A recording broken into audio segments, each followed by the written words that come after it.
एक दिन पृथ्वीराज चौहान अपने मित्रों के साथ गुरुकुल में रामायण पढ़ रहे थे। उनके गुरु रामायण की गाथाएं सुना रहे थे। तो उस रामायण में एक अंश आया कि जब राजा दशरथ ने केवल सुनकर और ऐसा तीर चलाया जिससे श्रवण कुमार की मृत्यु हो गई, तब गुरु ने कहा कि राजा दशरथ को शब्दभेदी बाण विद्या आती थी।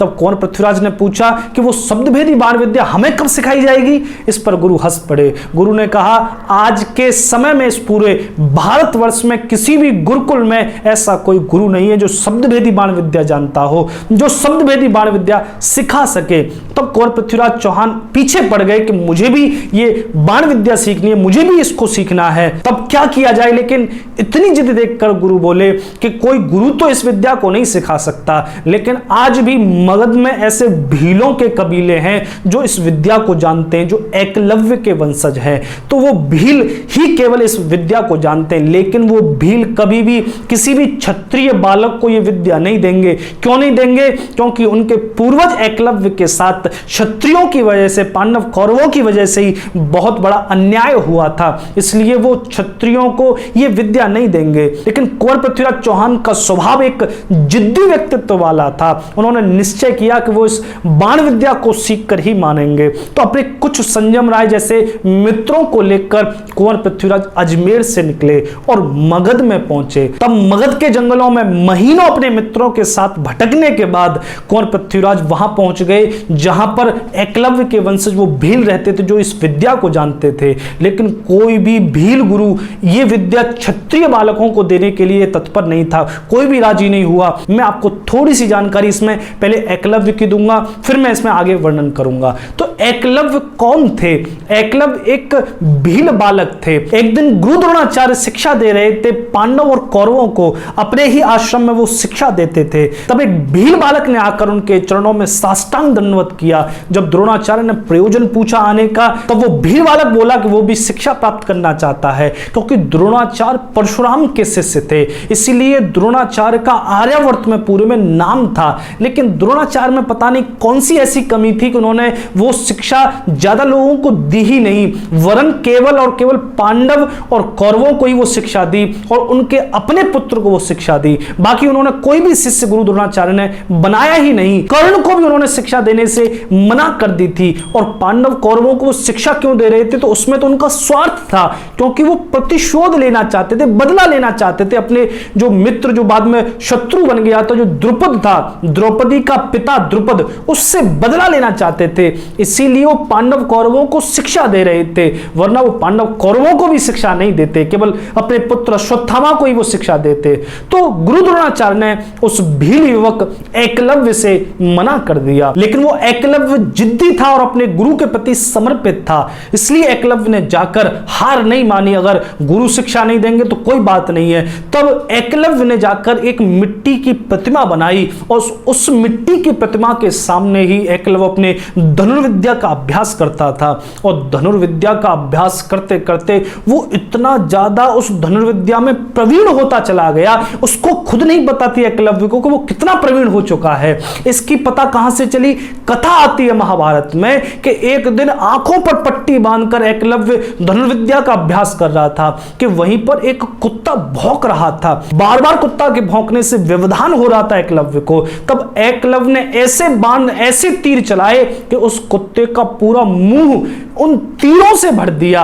मतलब कुत्ते को ऐसे तीर मारे कि कुत्ते के कोई चोट नहीं लगी, खून नहीं निकला, रक्त नहीं निकला, लेकिन उस कुत्ते के सारे मुंह में तीर भर गए ताकि वो भौंक ना पाए। तब कुत्ता एकदम से घबरा गया, वहां से भागा। तब वो कुत्ता वहां पहुंच गया जहां पांडव अभ्यास कर रहे थे। तब अर्जुन ने देखा ऐसे तरीके से बाण किसने मारे हैं कि कुत्ते को जरा भी क्षति नहीं हुई और कुत्ते को बिल्कुल शांत कर, इतने मुंह में बाण भर दिए। तब उन्होंने गुरु द्रोणाचार्य से पूछा। गुरु द्रोणाचार्य के माथे पर चिंता की लकीरें आ गई कि ऐसा कोई भी धनुर्धर नहीं है, मैं खुद इतना बड़ा धनुर्धर नहीं हूं, फिर ऐसा कौन सा धनुर्धर इस भारतवर्ष में, इस आर्यावर्त में है जो इस तरीके की विद्या जानता है। तब द्रोणाचार्य इसका पता लगाते हुए पहुंचे और जाकर देखा कि एकलव्य आंखों पर पट्टी बांधकर बड़ी जोर का अपनी धनुर्विद्या का अभ्यास कर रहा है।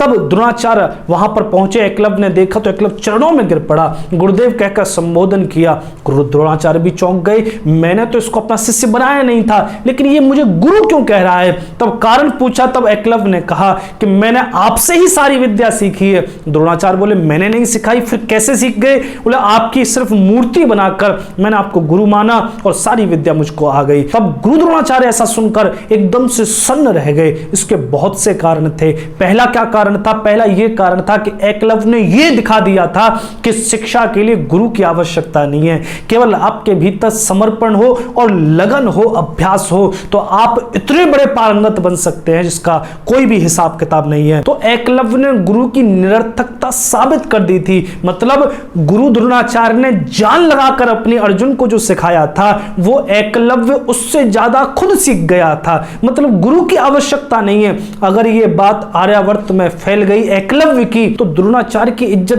धूल में मिल जाएगी। फिर उनके गुरु होने का फायदा ही क्या जब बिना गुरु के भी कोई व्यक्ति सीख सकता है। तो इसके बहुत सारे कारण रहे। दूसरा कारण, गुरु द्रोणाचार्य को यह भी चिंता थी कि अगर एकलव्य जैसा महान धनुर्धर किसी भी राजा का सेनापति बन गया गलती से, तो ये पूरे भारतवर्ष को, पूरे आर्यावर्त को लाकर उस राजा के चरणों में झुका देगा। पूरे भारतवर्ष के राजा उसको कर दे रहे होंगे, क्योंकि इस जैसा तो सर्वश्रेष्ठ धनुर्धर कोई नहीं है। गुरु द्रोणाचार्य की बहुत सारी चिंताएं थी, क्योंकि एकलव्य एक भिन्न जाति के थे और उन्होंने ये दिखा दिया था कि शिक्षा किसी भी जाति की गुलाम नहीं है। शिक्षा केवल ब्राह्मणों की नहीं, किसी को भी प्राप्त हो सकती है। कोई भी अगर लगन, अभ्यास, समर्पण से अगर चाहे तो किसी को भी प्राप्त हो सकती है। और एक कारण था कि अर्जुन को सर्वश्रेष्ठ धनुर्धर उन्हें आर्यावर्त में साबित करना था, उसी से तो उनका नाम होता। इसी वजह से वो एकदम से सन्न रह गए। तब गुरु द्रोणाचार्य ने ऐसा अन्याय एकलव्य के साथ कर दिया कि स्वयं वेदव्यास ने भी महाभारत में इस कृत्य की, गुरु द्रोण की आलोचना की है। क्या कर दिया? एकलव्य से गुरु द्रोणाचार्य बोले, अगर तुमने मुझे मानकर, गुरु मानकर ये शिक्षा ग्रहण करी है, तो मेरी गुरु दीक्षा कहां है? तब एकलव्य को तो बस ये सुनना था कि मेरे गुरु बन गए द्रोणाचार्य। एकलव्य तो चरणों में साष्टांग हो गया। बताइए गुरुदेव, आपको क्या चाहिए? मैं अपनी गर्दन काटकर आपके चरणों में चढ़ा सकता हूं, मैं आपको क्या दूं? तब द्रोणाचार्य बोले, एकलव्य मुझे कुछ नहीं चाहिए, केवल तुम्हारे दाएं हाथ का अंगूठा चाहिए, मुझे अंगूठा दे दो। एकलव्य ने सुना कि गुरु अंगूठा मांग रहे हैं और पलक झपकते सिर्फ कुछ नहीं सोचा न समझा और अपना अंगूठा काट के चरणों में चढ़ा दिया द्रोणाचार्य के। द्रोणाचार्य की भी आंखों में उस दिन आंसू आ गए थे ऐसी गुरु भक्ति देखकर। लेकिन छल कर दिया था गुरु द्रोण ने उस भील बालक के साथ, उस एकलव्य के साथ। बाद में यही एकलव्य मगध के सेनापति भी बने थे और मगध का आक्रमण मथुरा पर हुआ था। तब बलभद्र जो दाऊजी महाराज भगवान श्री कृष्ण के बड़े भाई हैं, उनके द्वारा ही एकलव्य वीरगति को प्राप्त हुए, ऐसी गर्ग संहिता कहती है। क्योंकि ये एकलव्य के बारे में और मैं आपको बता दूं, बाद के पुराणों ने एकलव्य के साथ थोड़ा सा न्याय करने की कोशिश करी है, थोड़ी सी लीपा पोती करी है कि कैसे भी एकलव्य के साथ न्याय हो जाए। इसलिए एकलव्य को पुत्र बताया है जो वसुदेव थे, भगवान श्री कृष्ण के पिता वसुदेव, उनके छोटे भाई थे श्रुतदेव। उन श्रुतदेव के एक पुत्र हुआ था, लेकिन उसे जंगल में फिकवा दिया था, भिजवा दिया था। जंगल में ही ये बड़े हुए। वो कौन थे? वो एकलव्य थे। मतलब भगवान श्री कृष्ण के ही भाई ये एकलव्य थे। ऐसी भी पुराणों में कथा आपको देखने को मिल जाएंगी। तो इन एकलव्य के साथ क्षत्रियों की वजह से, ब्राह्मणों की वजह से न्याय नहीं हुआ था। तब भील गुरुओं ने भी मना कर दिया पृथ्वीराज चौहान से, उनके सभी मित्रों से, कि वो ये विद्या क्षत्रियों को नहीं दे सकते। लेकिन पृथ्वीराज चौहान अड़ गए इस विद्या को प्राप्त करने के लिए। कई दिन तक वहां भूखे प्यासे बैठे रहे। तब उनके जो भील गुरु थे उनको थोड़ी सी दया आई। तब वो पृथ्वीराज चौहान और उनके मित्रों के पास गए। तब उस भील गुरु ने कहा, मैं तुम्हें ये शब्द भेदी बाण विद्या देने को तत्पर हूं, मैं तुम्हें दे सकता हूं, लेकिन तुम्हें इसके लिए काम करना पड़ेगा। क्या करना पड़ेगा? तुम सभी को अपना दायां अंगूठा काटकर हमारे जो भीलों के कुल देवता हैं उस मंदिर में जाकर अपने अपने अंगूठे को आपको चढ़ाना पड़ेगा, क्योंकि हम एकलव्य के वंशज हैं, हम अंगूठे के साथ विद्या नहीं दे सकते। तब एकदम से जो संजम राय है और सब मित्र थे वो तो घबरा गए, बोले कौन अंगूठा दे, क्योंकि अंगूठा देकर वो धनुष बाण तो सीख जाएंगे लेकिन भाला नहीं चला सकते, तलवार नहीं चला सकते, बाकी कोई आयुध नहीं चला सकते। तब सभी मित्र तो सन्न रह गए, बोले हमें अंगूठा नहीं देना, हमें कोई विद्या नहीं सीखनी, जितनी सीख चुके हैं इसी से काम चला लेंगे। लेकिन कुंवर पृथ्वीराज चौहान कहां मानने वाले थे। पृथ्वीराज चौहान ने सुना अंगूठा देकर विद्या मिलेगी, वो एकदम से तत्पर हो गए और मंदिर में पहुंच गए। उन्होंने अपनी कटारी निकाली और जैसे ही अंगूठे को काटने के लिए तत्पर हुए तभी भील गुरु ने रोक दिया, क्योंकि वो सिर्फ एक परीक्षा ले रहे थे। जो इतनी बड़ी कुर्बानी देने के लिए तत्पर हो जाए उसी को यह विद्या सिखाई जा सकती है। तो पृथ्वीराज चौहान अपना अंगूठा काटने के लिए तत्पर हो गए। मित्रों ने भी रोका था कि तुम तो राजा बनने वाले हो अजमेर के, तुम्हारे अंगूठा होना बड़ा जरूरी है, क्योंकि सारे अस्त्र शस्त्र अंगूठे से ही चलते हैं, अंगूठा बहुत जरूरी है। लेकिन पृथ्वीराज चौहान को जिद थी सीखने की। तब केवल पृथ्वीराज चौहान को उन भील गुरु ने वो विद्या सिखाई, बाकी जो सभी मित्र थे उनको तो भेज दिया। पृथ्वीराज चौहान ने वहां महीनों रहकर वो शब्द भेदी वाण विद्या सीखी। उन भीलों का बहुत बहुत धन्यवाद है जिन्होंने इस भारतवर्ष के भाग्य को उस विद्या को सिखाकर बदल दिया। लेकिन एक शर्त के साथ वो विद्या सिखाई थी। वो शर्त ये थी कि कुंवर पृथ्वीराज इस विद्या को किसी और को नहीं सिखा सकते, लेकिन कुंवर पृथ्वीराज चौहान को वो विद्या भीलों ने दी। इसके लिए उनका कोटि कोटि धन्यवाद है। उन्हीं भीलों की वजह से, उसी विद्या की वजह से अंत में पृथ्वीराज चौहान, केवल आंख तो पृथ्वीराज चौहान की फोड़ दी थी, मोहम्मद गौरी ने केवल कानों से सुनकर आवाज उसकी छाती को भेद दिया था लोहे के तीर से। तो मोहम्मद गौरी मारा गया क्योंकि इन भीलों ने सम्राट पृथ्वीराज चौहान को विद्या दी। इन भीलों का बड़ा ही उपकार इस भारतवर्ष पर रहा है, चाहे वो पृथ्वीराज चौहान के साथ हो, चाहे वो महाराणा प्रताप के साथ हो। महाराणा प्रताप के साथ तो उन्होंने जी जान लगा दिया था। तो भीलों का भी एक बहुत ही गौरवशाली इतिहास भारतवर्ष में रहा है, उसकी भी हम आगे चलकर वीडियोस में चर्चा करेंगे।